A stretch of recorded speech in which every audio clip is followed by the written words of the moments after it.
di situ Pak. Ya, ya, baik. Ini menarik apa yang disampaikan oleh Pak Ketua DPRD, pimpinan rapat. Ya,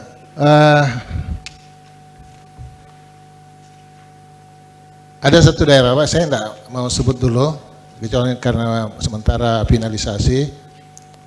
Saya memasukkan terkait dengan rapat daring, Pak. Nah, waktu pertama kami konsultasikan di Biro Hukum, sampaikan langsung Biro Hukum merespon bahwa memang itu diperintahkan oleh PJ Gubernur Pak Prof. Sudan, bahwa kalau memungkinkan itu diatur. Ya, mengapa? Beberapa hal Pak pertimbangan. Terutama yang pertama terkait dengan pemenuhan quorum, gitu, Pak. Ya. Nah, tetapi sekali lagi sampaikan tadi Pak Ketua, penetapan siapa yang akan boleh ikut rapat daring ini akan ditentukan lebih lanjut oleh pimpinan DPRD bersama ketua-ketua fraksi. Mengapa? Karena ini begitu dibuka ruang bahwa ini boleh diikut semua, semuanya nanti mau ikut daring. Tidak ada lagi yang mau datang sini secara fisik. Seperti itu, Pak. Nah, tapi sekali lagi bahwa intinya ini untuk nanti mengantisipasi quorum, Pak. Ya. Karena di dalam rapat-rapat tertentu kemungkinan bisa terjadi, ya, ada yang ingin rapat itu tidak quorum. Nah, sehingga dengan daring ini maka pimpinan misalnya melihat tinggal 2 orang misalnya yang harus hadir untuk quorum, maka dialah yang pimpinan berkoordinasi dengan fraksi siapa anggotanya yang harus diikutkan. Nah, kemudian nanti dimunculkan orangnya siapa, kemudian mengisi daftar hadir di daring itu, maka ini sudah dinyatakan quorum, maka bisa dilaksanakan rapat itu. Seperti itu, Pak. Ya. Nah, kalau Bapak-Bapak dan Ibu setuju, terutama pimpinan DPRD, nanti mungkin tim penyusun akan menarasikannya, memasukkan di dalam rapat-rapat itu. Ini karena juga ini terkait kehadiran fisik dan maya itu, Pak, kan gitu ya. Karena termasuk juga daftar hadirnya itu akan diatur. Seperti itu, Pak Ketua. Ya, baik, terima kasih. Saya juga sedikit menambahkan terkait dari usulan Pak Ferry.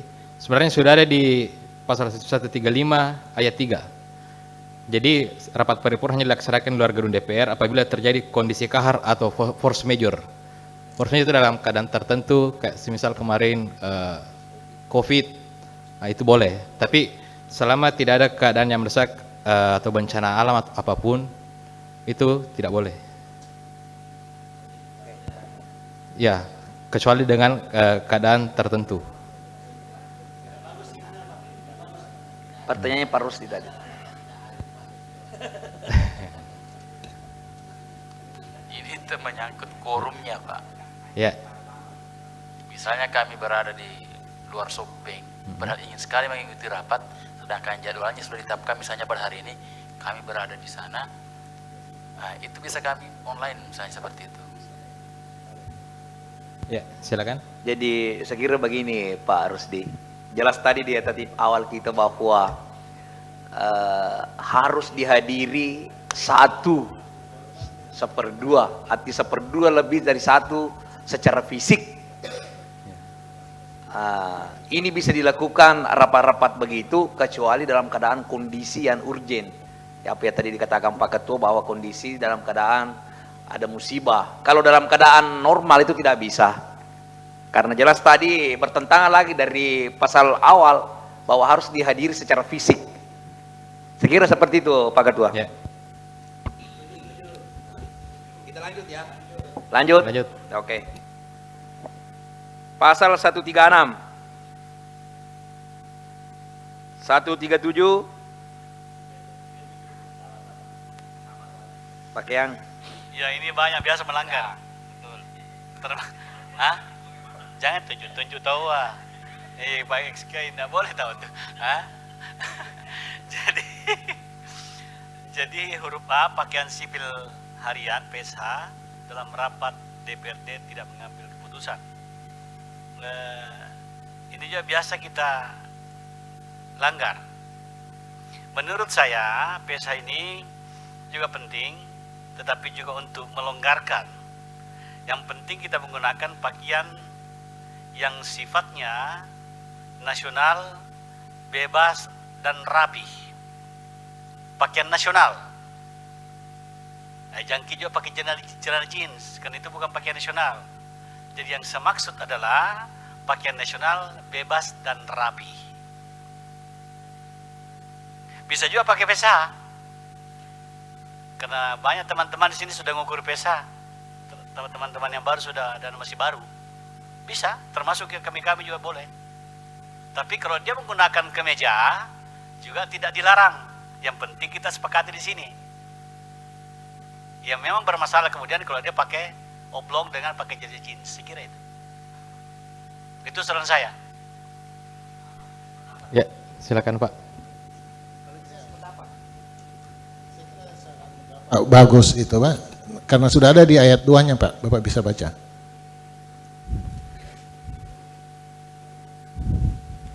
Oke.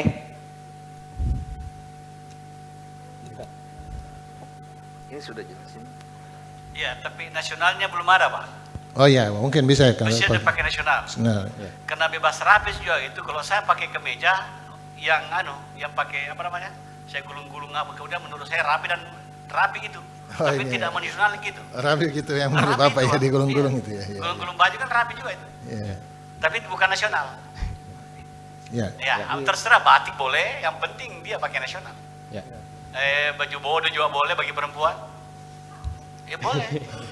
Nasional yang daerah sudah dinasionalkan maksudnya. Ya. Makasih. Ya.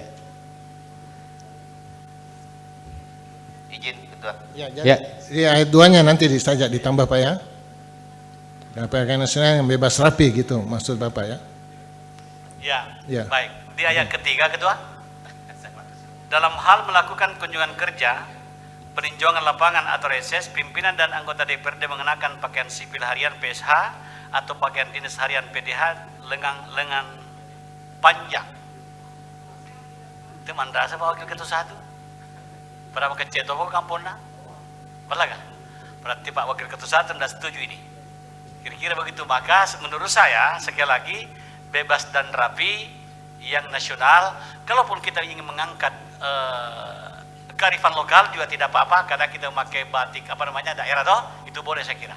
Dikondisikan aja, jadi jangan kita terlalu terikat demikian. Ya, saya kira itu.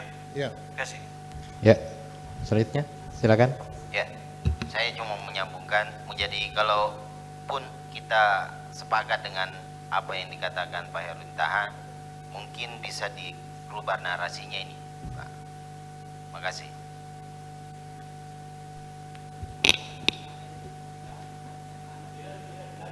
Ya. Jadi ada saran tuh narasinya yang diubah ya.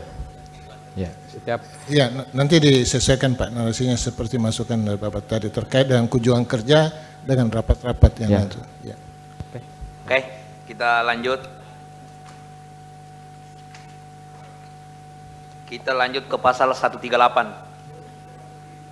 Rapat paripurna. Oke. 139, pasal 139.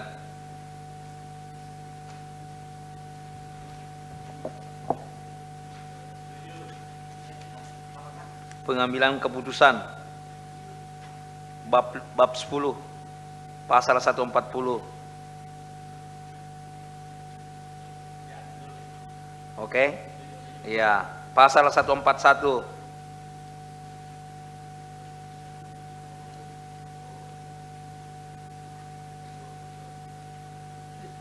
Lanjut. Ya. Pasal 142.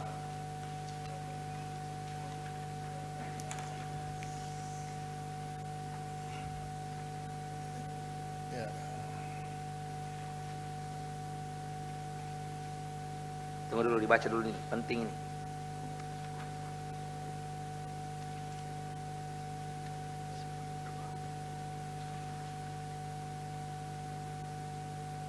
Jadi saya dulu mengulang kembali dari tim pengusun melalui ketua rapat bahwa ini kan rapat paripurna, ada beberapa ya, ada rapat pembahasan, ada pengambilan keputusan. Ini kalau rapat biasa itu lebih daripada 1/2 yang hadir. Ini anggota dewan di sini kan 30 orang, jadi 16 sudah quorum, Pak. Nah, terus ini yang kemarin tertib kami berubah, ada perubahan ya. Sampai ini hari itu belum terjawab sama saya karena saya bukan pansus tata tertib kemarin. Saya tidak tahu apakah perubahan aturannya memang yang berubah dari dasar dari atas aturan di atas atau saya tidak tahu. Pengambilan keputusan waktu tata tertib kami di periode pertama itu kan 30 ya, jadi lebih daripada 2/3 yang hadir, jadi 21 baru kita bisa pengambilan keputusan. Tapi tata tertib kami pada saat periode kedua itu diubah, hanya 20 orang. Sebut orang gitu Pak. Berapa? Menyebut orang. 20 orang, artinya cuma pas-pas tidak lebih. Artinya 2/3 saja pas, tidak lebih daripada 2/3. Kalau awalnya tata tertib kami lebih daripada 2/3, jadi nanti 21 ke atas baru kita quorum. Pada saat tata tertib kami yang kemarin periode kedua itu pas-pas 20 saja. Apakah memang aturan dari atasnya ini yang berubah dasar pedomannya, atau hanya ini tergantung dari kesepakatan anggota pansus tata tertib pada waktu itu yang tidak terjawab pada hari ini. Saya kira seperti itu Pak Ketua. Ya, Ya. baik, silakan. Baik, ketentuan bakunya sebenarnya Pak, kalau Bapak lihat di PP yang dituangkan di dalam pasal 142 itu, dinyatakan sini bahwa yang untuk quorum itu dihadiri paling sedikit, ini paripurna Pak ya, 3/4 dari jumlah anggota DPRD, paling sedikit gitu Pak. Ya artinya 3/4 dari 30 itu berapa itu? Berapa itu? 30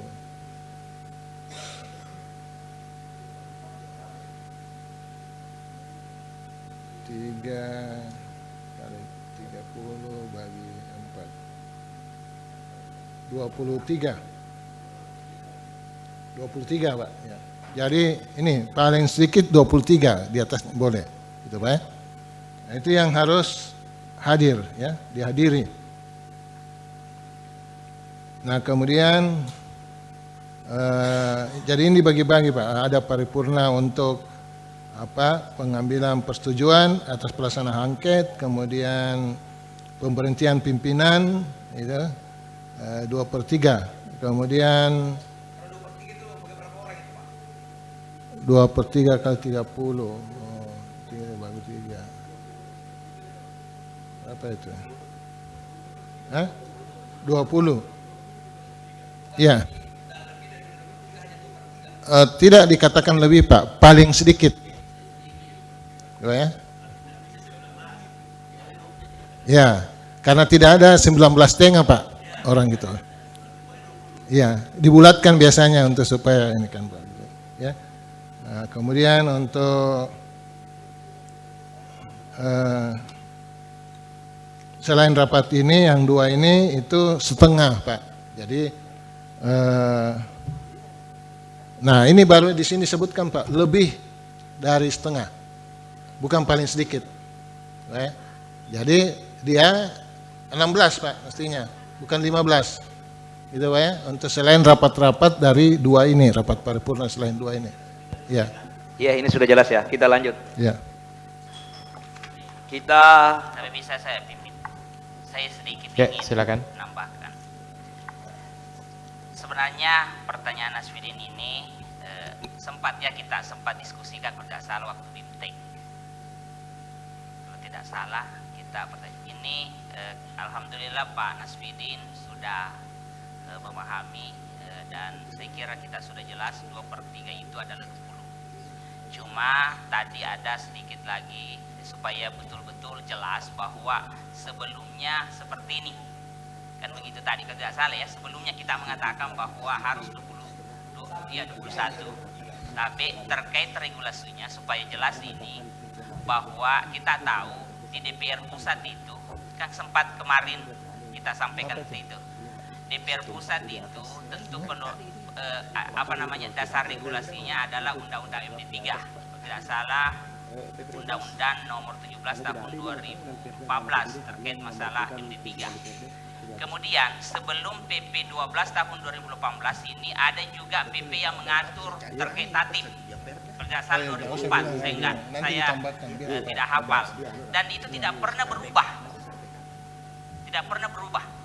Semua pengambilan keputusan terkait masalah misalnya untuk paripurna pengambilan keputusan itu semua jelas 2/3. Minimal 2/3. Tidak pernah ada bahasa hukumnya di situ 2/3 tambah 1. Kecuali kalau rapat biasa untuk pengambilan keputusannya itu cukup 1/2 tambah 1. Jadi mohon maaf, selama ini sebenarnya bukan ada yang berubah. Hanya pemahaman kita 2/3 itu mohon maaf mungkin ada yang salah kaprah. Yang dianggap 2/3 ada yang pernah memperkirakan atau berasumsi bahwa yang dimaksud 2/3 itu adalah 21 misalnya kalau 30. Tetapi sebenarnya tidak pernah berubah. 2/3 itu adalah 20. Ya tidak pernah berubah. Jadi periode sebelumnya mau periode 2019-2024 atau 2014-2019 tidak pernah berubah. Hanya pemahaman kita yang mungkin kurang tepat. 2/3 itu adalah 20 kalau 30 tergantung dari anggota DPRD satu daerah. Demikian supaya jelas. Kita lanjut ya. Itu cuma peringatan saya, nanti kita buka tata tertib 2014-2019 kalau kita mau buktikan itu, tapi ini panjang waktunya. Kita lanjut. Mohon izin pimpinan menyempurnakan yang silakan. tadi ini. Ya. Karena ternyata masih ada yang redaksi yang terlupa. Jadi rapat paripurna itu memenuhi quorum, khususnya huruf B itu dihadiri oleh paling sedikit 2/3 dari jumlah anggota DPRD untuk memberhentikan pimpinan DPRD, mau ditambahkan redaksi serta untuk menetapkan perda dan APBD. Ya, mohon izin. Oke, terima kasih, ditambah kalimatnya, disempurnakan sesuai PP 12. Oke, kita lanjut. Yaitu tentang pemberhentian antar waktu. Pasal 144. Sekira ini jelas ini. Pasal 145.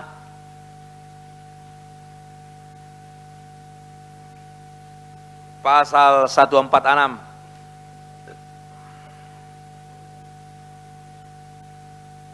Pasal 147. Mudah-mudahan tidak ada yang kena ini pasalnya nanti. Kita semua bisa menyelesaikan tugas kita selama 5 tahun. Iya, amin. Pasal 148. Pasal 149.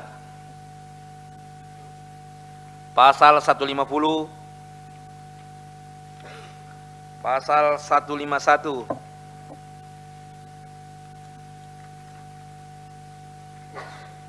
Pasal 152.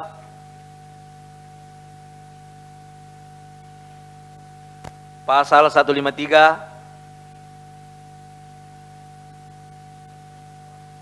Pasal 155. Pemberhentian anggota DPRD. Pasal 156. Cuma saya ingin bertanya dulu sedikit dari tim pengusun melalui ketua. Sebenarnya kalau ada yang mengganjal ya harus kita bertanya. Ini kan jelas ya, kalau ancaman 5 tahun yang terkena kita kasus, ancamannya 5 tahun. Apakah di sini kan ancaman 5 tahun itu kan tentu ponisnya ya belum tentu Iya, itu kan apakah kita tidak bisa berbicara vonis di sini? Artinya mungkin bisa dijelaskan sedikit apa sih sebenarnya yang mendasari ini, kok bisa ancamannya yang jadikan dasar bukan vonisnya? Mungkin seperti itu dari saya Pak Ketua. Ya. Baik, silakan.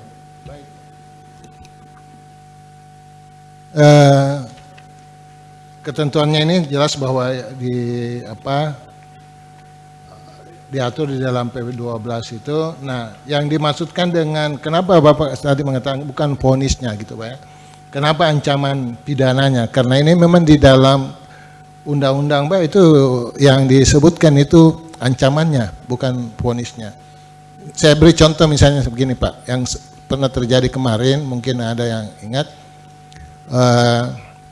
kasus anggota dewan dia terlibat narkotika gitu Pak. Ya. Nah, narkotika itu dia di dalam, kalau kita baca di undang-undang narkotika itu ancamannya itu adalah 2 tahun paling tinggi Pak gitu ya, narkoba yang pengguna maksud saya ya. Nah, sehingga pada saat mau dilantik beberapa anggota dewan khususnya Bamus tidak mau menjadwalkan ya, karena bahwa ini terlibat. Nah, saya dipanggil oleh ketua DPRD, ini bagaimana? Saya bilang sebenarnya ini Pak, dia punya hak untuk dilantik. Nah, terus dikatakan bagaimana nanti setelah dilantik, apakah nanti akan diberhentikan? Saya bilang nanti lagi kita cerita itu Pak. Yang penting bahwa Bamus setuju dulu dilantik. Nah, kemudian saya jelaskan kepada Bamus bahwa dia punya hak untuk itu, maka dijadwal kemudian dilantiklah oleh pimpinan DPRD. Nah, kemudian pimpinan DPRD nanya saya, ini gimana nantinya? Saya bilang, Bapak tenang saja Pak, ini tidak mungkin dia diusul PAW, karena apa? Di dalam ketentuan ini dikatakan ancaman hukumannya paling singkat 5 tahun, sedangkan di undang-undang itu dia hanya diancam 2 tahun. Nah, artinya dia tidak memenuhi syarat untuk diberhentikan Pak, seperti itu. Wah, supaya ini selesai. Ya. Kenapa saya muncul pertanyaan seperti ini? Saya cuma mengambil satu contoh perbandingan kasus ya. Misalnya 303 ya, judi. Ya. Itu kan ancamannya 5 tahun. Berarti itu kan ditahan, itu harus ditahan. Nah, terkadang kan vonisnya judi itu paling tinggi saya lihat itu 3 bulan Pak. Ada kemungkinan cuma 2 bulan. Di sisi lain, ini ancaman 5 tahun ya Pak. Di sisi lain 351 misalnya penganiayaan berat, itu kan ancamannya cuma 3,5 tahun. Dan terkadang ini ancaman 3,5 tahun, vonisnya bisa 6 bulan Pak, bahkan sampai 1 tahun. Ya. Jadi ancaman tinggi ini 5 tahun bisa divonis 2 bulan. Nah, itu di PAW. Ancaman 3,5 tahun ini kan tidak bisa di PAW karena aturannya hanya 5 tahun. Padahal vonisnya tinggi, bisa divonis sampai 1 tahun. Mungkin begitu sampai timbul ini pertanyaan. Iya, sebenarnya ini Bapak harus pisahkan Pak antara PAW dengan pemberhentian sementara. Di pasal ini 156 kita bicara pemberhentian sementara Pak, bukan PAW. Jadi dia diberhentikan sementara apabila dia menjadi terdakwa dan dakwaannya itu diancam hukumannya 5 tahun. Pemberhentian sementara. Nanti setelah vonis dilihat berapa vonisnya, baru dia dilihat apakah ini memenuhi syarat untuk PAW atau tidak. Karena PAW itu kan pemberhentian tetap Pak, seperti itu. Ya, kita lanjut, kita sama-sama paham. Jadi sedikit. Masih mengenai ancaman ini Pak. Ini ancaman 5 tahun Pak. Ini berdasarkan KUHP-nya atau surat dakwaannya. Ini kita harus perjelas dulu. Bukan berdasarkan berdasarkan di KUHP atau di undang-undang tentang yang mengatur tentang itu. Seperti tadi saya contohkan Pak, undang-undang narkotika. Maka pengguna itu hanya 2 tahun. Lain pengedar dia di atas 5 tahun. Jadi bukan di dakwaannya, bukan. Gitu, Pak. Jadi KUHP-nya Pak. Iya. Kasih Pak. oke, kita lanjut ya. Pasal 157 saya kira berhubungan dengan tadi. Pasal 158, 159. Ya, kita pindah ke bab ke-12 yaitu kode etik pasal 160. Pimpinan, Silakan. terkait dengan pasal 159 khususnya ayat 1, dalam hal anggota DPRD dinyatakan terbukti bersalah karena melakukan tindak pidana sebagaimana dimaksud dalam pasal 157 berdasarkan putusan pengadilan yang telah memperoleh kekuatan hukum tetap, anggota DPR yang bersangkutan diberhentikan sebagai anggota DPRD.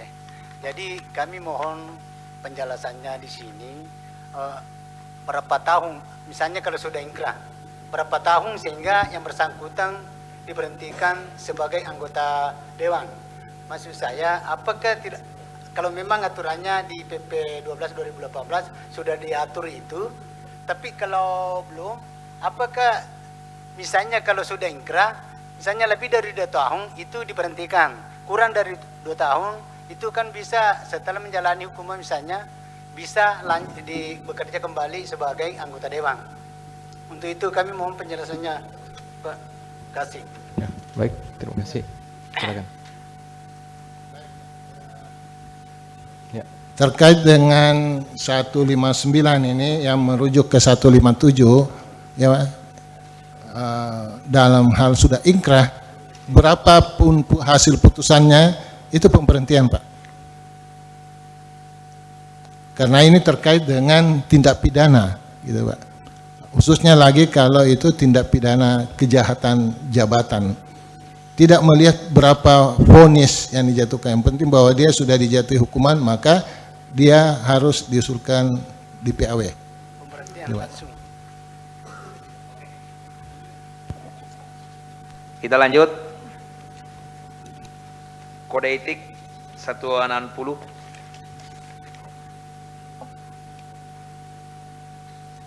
Kalau tidak ada pertanyaan, kita pindah ke bab 13 yaitu konsultasi DPRD pasal 161. Kalau ini jelas ya, sesuai dengan bidang kita masing-masing. Kunjungan kerja bab 14 pasal 163. Kita pindah ke bab 15, lamban dan tanda anggota DPRD. Kalau ini saranku kita bisa bikin 2 ini. Bukan lambang di saat kita pakai PIN maksudnya, Pak. Ya, PIN. PIN. Di saat kita Disebutnya PIN, tapi di dalam hak keuangan DPRD itu disebut lambang, Pak. PIN Tidak disebutkan PIN namanya. Kemarin itu waktu pertama kita itu dikasih 2, satu untuk PSL, di saat kita pakai PSL itu agak kecil. Di saat kita pakai PSH yang ini sekarang kita pakai itu agak besar. Ya, jadi memang 2, Pak ya. Waktu periode pertama, tapi waktu 2019, 2024 sisa 1 mami. Makanya kalau bisa dimasukkan di tatip di sini 2. Nah, ini memang 2, Pak, di dalam. 2, Pak. Ini berukuran kecil dengan berukuran besar. Oh iya, kalau oke kalau begitu. Saya tidak terlalu perhatikan. Ya, kita lanjut ya. Ada pertanyaan? Kita pindah ke tanda anggota DPRD. Ya, tentu ini penting juga supaya kita ada identitas. Bab 16, pelayanan atas pengaduan dan aspirasi rakyat, pasal 168. Tanda anggota DPRD-nya nih. Ya, silakan. Sudah bisa diambil. Belum. Belum. Yang kartu anggota? Iya. Sementara dicetak. Iya, saya pertanyakan. Belum. Sudah bisa diambil. Baru mau dicetak. Iya, kita lanjut karena ini sudah jam 5 ini. Lanjut. Sudah jam 5. Oke, pelayanan atas pengaduan dan aspirasi rakyat, pasal 168. Izin Ketua. Ya, silakan. Mengenai pelayanan atas pengaduan dan aspirasi masyarakat, saya minta di sini juga sedikit dipertegas karena kemarin sempat diterapkan. Saya ingat sekali waktu itu setiap hari itu kita ada kayak apa namanya piket. Jadi mungkin piket. bisa dipertegas di sini di tatip ini bahwa setiap hari itu ada anggota DPR yang ditugaskan pada hari itu untuk Ya. penerimaan aspirasi. Karena saya lihat di sini tidak dituangkan. Ya. Ya, kalau bisa dipertegas lagi dan bisa dituangkan dalam tatip kita. Terima kasih. Baik, saya sedikit menyampaikan. Kemarin sudah dibuat jadwal piketnya. Sudah pernah diterapkan. Kalau untuk penerapan, Ya, tapi tidak ditegaskan di dalam hal ini, tidak ditegaskan di tatip. Mungkin sebaiknya dimasukkan. oh ya, Ya, bagus ya Pak, Ya. dinormalkan nanti, ditambah satu ayat. Gitu. Ya, Ya. terima kasih. oke, baik, lanjut. Kita lanjut. Penetapan peraturan daerah. Pasal 169. Saya kira ini jelas ini. 170. Kita pindah ke penomoran, yaitu pasal 171. Karena ini nomor ini tugas yang saya sekretariat. 172. Saya kira ini anunya Mami, ini penjelasannya Mami ini. Saya kira kalau menurut saya sudah kita anggap selesai pembahasan tata tertib ini. Bagaimana anggota? Saya kembalikan kepada pimpinan rapat untuk Izin selanjutnya. dulu ketua. Ini Ya, bisa ya, oh silakan. penetapan peraturan DPRD. Kalau pencabutan tidak dituangkan di tatip.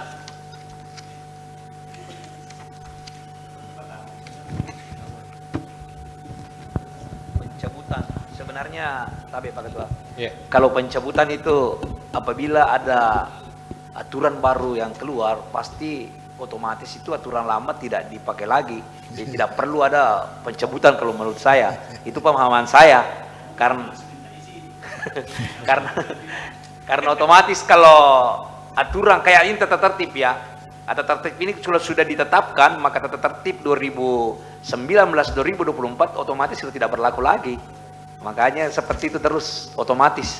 Saya kira Pak Ketua. ya, Izin menambahkan Ya, silakan. agar persepsi terkait hal ini semakin clear, menambah apa yang disampaikan oleh Pak Wakil Ketua. Izin Pak Rusdiaman, terkait dengan nomenklatur penetapan ini dilakukan terhadap beberapa kategori produk hukum. Jadi di Undang-Undang 12 tahun 2011 termasuk Permendagri 80 jelas di situ Pak bahwa penetapan itu adalah langkah akhir, baik itu ketika dia statusnya produk hukum baru, produk hukum perubahan maupun produk hukum pencabutan, ujungnya tetap penetapan. Jadi dia mau baru, mau perubahan, mau dicabut, semua memang nomenklaturnya penetapan. Jadi include di situ Pak sesuai dengan bahasa regulasi. Terima kasih. baik. Pembahasan tadi dari setiap bab pasal per pasal. Izin Ketua. Ya. Maaf, mungkin terakhir dari saya. Saya minta di pasal 177 mengenai sosialisasi Perda. Apakah sosialisasi Perda ini hanya dilakukan oleh Sekretariat DPRD atau melibatkan anggota DPRD? Pasal berapa itu, 177. Sosper. Sosialisasi Perda. Karena kita yang membantu Perda, kita tidak pernah sosialisasikan Perda ini.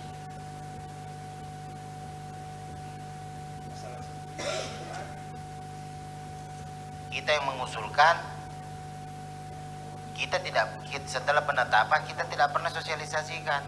Masyarakat juga bingung apakah Perda ini disetujui, ditetapkan atau tidak.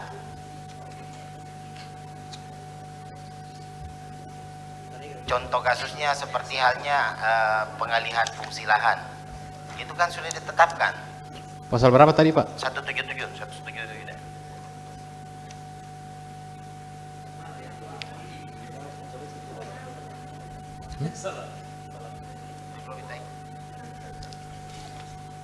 Kayaknya beda Pak. Oh, enggak, 175. Oh, Sorry. 175, 176. Penyebar luasan Perda. Sosper ini. Ya. Karena selama artinya pengalaman dari kemarin kami tidak pernah ya artinya itu kan Tidak, bisa komisi juga. ya karena selama ini kan karena kemarin sempat kita bentuk perda alih fungsi lahan dan kalau tidak salah sudah disetujui tapi masyarakat tidak ketahui. Jadi perda yang kita bentuk mereka langgar karena tidak pernah disosialisasikan. Begitu menurut pengamatan saya. Jadi yang saya pertanyakan apakah ini bisa kita lakukan atau bagaimana? Makasih. Ya, baik, terima kasih. Mungkin bisa dijelaskan? Bisa saya tambahkan sedikit. Ya, silakan. Saya kira saya sepakat dengan saudara saya mengenai perda yang disosialisasikan, termasuk semuanya perda nomor 3 tahun 2017 tentang KTR, kawasan tanpa rokok. Mungkin karena kurang sosialisasi juga sehingga asbak-asbak di sini juga ada ya.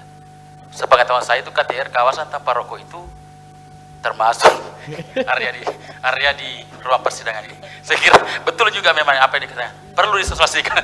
Ya. Ya. Saya kira. Ya, terima kasih.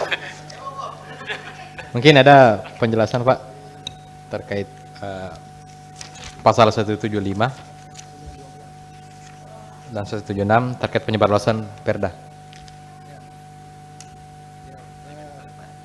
Baik. Ya, memang ini pasti anggota lama ini mempertanyakan Pak karena sudah sering mungkin beberapa kali konsultasi ingin melaksanakan sosper tadi tidak memungkinkan. Gitu Pak ya? Ya. Baik, kalau kita melihat di ketentuan 175 176 itu bahwa penyebarluasan itu jadi dimulai yang saya tadi sampaikan mulai di Propemperda, rancangan perda sampai di pembahasan dan pengundangan ya. Setelah diundangkan itu kalau kita membaca di Undang-Undang 23 yang dijadikan acuan Kemendagri itu penyebarluasannya dilakukan oleh pemerintah daerah bersama-sama DPRD gitu Pak. Ya. Nah sehingga kalau DPRD ingin melaksanakan sendiri maka tentunya harus memberikan argumentasi ke Biro Hukum. Acuannya adalah bukan Undang-Undang 23 Pak, tetapi pasal 93 ayat 2 Undang-Undang nomor 12 tahun 2011. Ya. Pasal 93 ayat 2 Undang-Undang nomor 12 2011 tentang pembentukan peraturan perundang-undangan. Nah, di situ di dalam pasal itu mengatakan penyebarluasan rancangan perda itu berasal dari DPRD dilaksanakan oleh AKD. Ya, jadi artinya siapa yang mengajukan rancangan perda ini dialah yang melakukan sosialisasi. Gitu Pak ya? Karena mereka yang ini lakukan itu. Ya. Nah, tapi itu artinya bukan sosper Pak, tetapi konsultasi publik, kondik. Ya, kalau ini sebenarnya Bapak lakukan, ini pasti disetujui oleh Kemendagri. Ya, karena ini kita pernah diskusikan itu di Kemendagri. Ya, sosper itu kembali tetap mereka bersikukuh bahwa sospernya tidak boleh dilakukan sendiri oleh DPRD, tetapi bersama-sama dengan pemerintah daerah. Gitu Pak. Ya. Seperti itu Pak. Nah kalau nanti Pak Ketua dan Bapak sekalian setuju, nanti tim penyusun akan masukkan satu ayat ini. Ini Pak. Ya.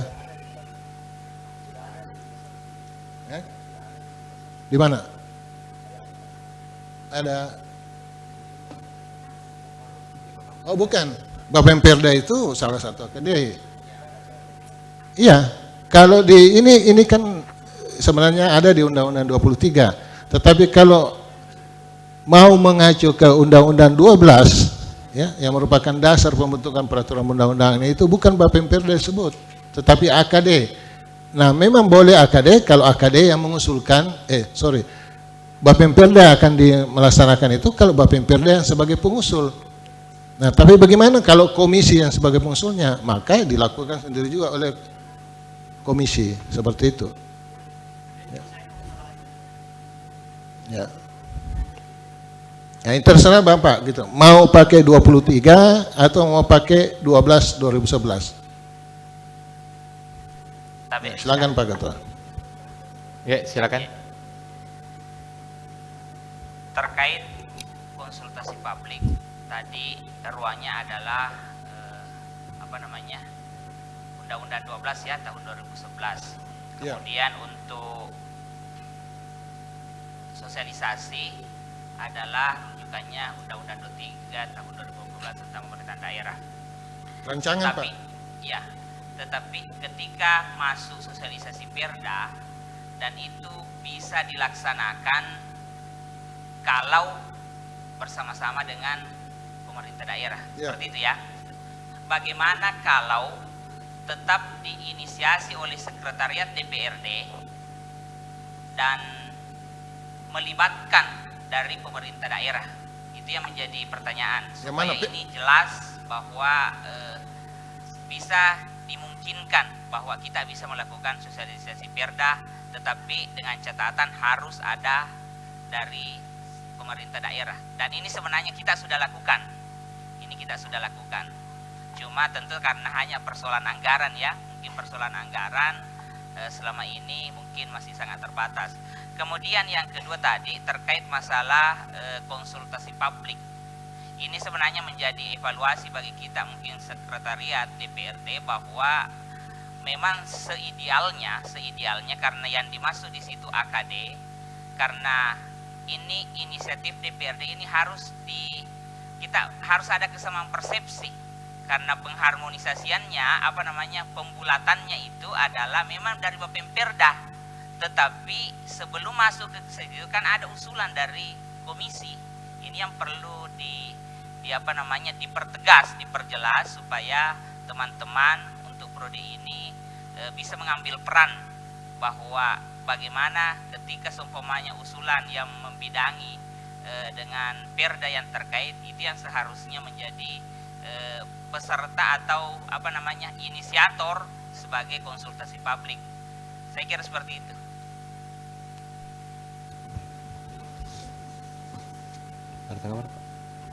Ya, silakan. Jadi memang untuk sosper itu Pak, pelaksanaannya dilakukan oleh Sekwan Pak. Ya, jadi DPRD sebenarnya itu hanya difasilitasi pelaksananya di dapilnya kan begitu Pak. Ya. Jadi misalnya terkait dengan pelaksanaan di lapangan itu kan semua yang melakukan staf-staf sekretariat DPRD Pak. Nggak mungkin Bapak yang pergi mengedarkan undangan kan gitu. Ya, jadi fasilitasi yang dilakukan oleh Sekwan itu terkait dengan misalnya teknisnya. Bapak itu kan datang hanya sana memberikan apa misalnya mau disosialisasikan. Perda misalnya tentang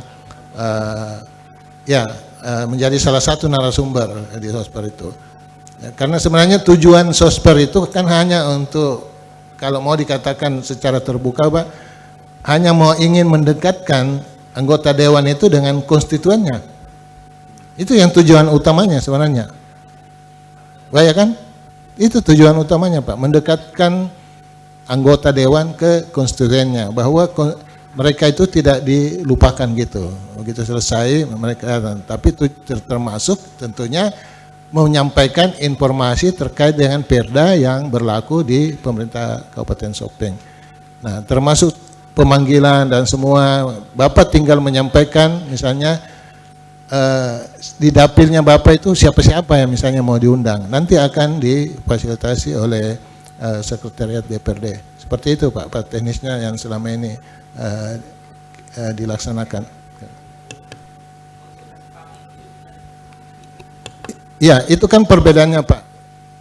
Jadi ini kan sebenarnya bersaudara gitu Pak. konsultasi publik itu dengan Sosper. Konsultasi publik itu masih tahapan rancangan. Nah, begitu dia selesai pengundangan, maka itulah Sosper itu yang disebut dengan istilah penyebar luasan. Gitu. Ya, itu Pak Ketua. Yen, Saya ada? jadi Ya, silakan. saya mau pertegas lagi Pak Prof. Jadi dalam hal ini Sosper itu melibatkan semua anggota DPR di masing-masing dapilnya begitu. Karena tadi yang kita bilang Sekwan itu menyediakan memfasilitasi untuk penyebar luasan ini. Terima kasih. Ya, baik. Ya, jadi prakteknya seperti itu Pak. Di Kota Makassar itu prakteknya anggota dewan itu difasilitasi dapilnya, tetapi harus mengikutkan juga dari pemerintah daerah gitu Pak. Misalnya jadi narasumber gitu. Jadi biasanya ada tandemnya Bapak dan siapa panggil, nah itu mereka yang datang sama, sehingga kelihatan bahwa itu memang dilakukan bersama-sama antara pemerintah daerah dan DPRD. Baik, masih ada? Pimpinan. Ya, silakan Pak. Ya. Kita kembali sedikit di pasal 24 tentang fungsi pengawasan ini, Pak. Jadi saya menambahkan di sini di ayat 6 permintaan klarifikasi sebagaimana dimaksud pada ayat 5 disampaikan anggota DPRD melalui surat pimpinan DPRD kepada Badan Pemeriksa Keuangan. Begini maksud saya Pak, disampaikan kepada anggota DPRD karena BPK ini Pak biasanya masih ada temuan yang belum didapat BPK, akan tetapi anggota DPRD ada pengaduan dari masyarakat, ini dah ada temuannya Pak, ada tidak sesuai dengan di lokasi, ya, maka saya perlu ini ditambahkan ya, anggota DPRD, anggota DPRD Pak di situ. Ya, silakan, Pak. Atau ya, bisa minta penjelasan kepada tim penyusun, apakah bisa ditambahkan anggota DPRD di situ Pak? Ya, silakan. Ya, baik Pak. Kalau Bapak mencermati ayat 5 Pak, ini yang akan melakukan koordinasi dengan BPK itu lembaga Pak, bukan person. Di sini DPRD apabila menganggap, nah kalau Bapak cerita tadi ada masyarakat ya, atau misalnya mitra kerja Bapak yang merasa bahwa hasil pemeriksaannya itu ingin diklarifikasi ke BPK, maka nanti Bapak menyampaikan ke pimpinan, nanti akan keluar suratnya atas nama DPRD Pak, bukan person anggota DPRD yang mempertanyakan itu. Karena yang boleh melakukan klarifikasi itu adalah lembaga, gitu Pak. Ya. Iya, maksud saya Pak, komisi yang turun di lapangan, apabila ada temuan kita dapat, BPK ini tidak dapat, tidak ada ditemukan Pak. Ya. Ini komisi ada yang menemukan, itu bagaimana cara untuk menindaklanjuti ini Pak? Ya itu, Bapak menyampaikan ke pimpinan Pak bahwa ada seperti ini, Bapak buat laporannya, misalnya hasil pengawasannya itu. Nah kemudian dianggap perlu Bapak meminta klarifikasi DPR, maka nanti pimpinan DPRD akan mengeluarkan surat yang ditandangani oleh pimpinan sebagai lembaga yang mempertanyakan hasil klarifikasi itu. Ya. Nah apakah Bapak maksudkan mau dinarasikan seperti itu Pak? Ya. Ya, ini sebenarnya sudah maktub di dalam ayat 6 Pak. Ini tinggal teknisnya seperti Bapak kemukakan itu nantinya di dalam pelaksanaannya, nanti di dalam sehari-harinya ya. Misalnya Bapak ada temuan gitu, tinggal buat laporan ke pimpinan, kemudian disiapkan suratnya oleh sekretariat. Nah, kemudian disampaikan ke BPK. Nanti hasilnya itu yang merupakan nanti sampaikan Bapak ke masyarakat tindak lanjutnya.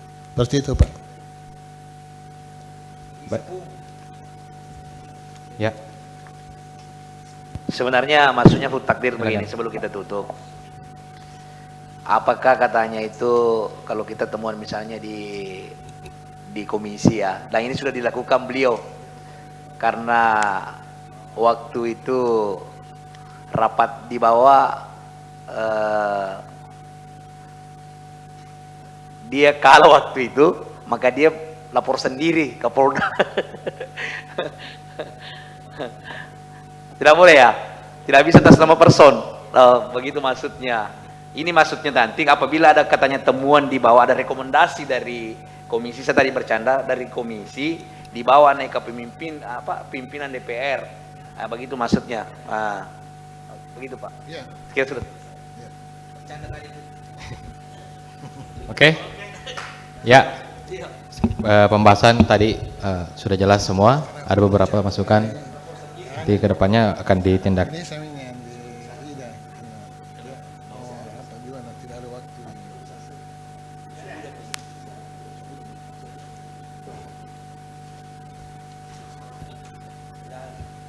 Oke. Pembahasan tadi sudah kita laksanakan. Bisa lanjut. Hadirin dan rapat paripurna Dewan yang terhormat, saat yang lalu kita telah membahas rancangan peraturan DPRD tentang tata tertib dan tentunya telah didapatkan hasil-hasil pembahasan baik berupa jawaban-jawaban dan klarifikasi maupun kesepakatan-kesepakatan bersama. Untuk itu, pembahasan pada hari ini telah cukup dan dapat dibawa ke paripurna selanjutnya, yaitu penetapan rancangan peraturan DPRD tentang tata tertib.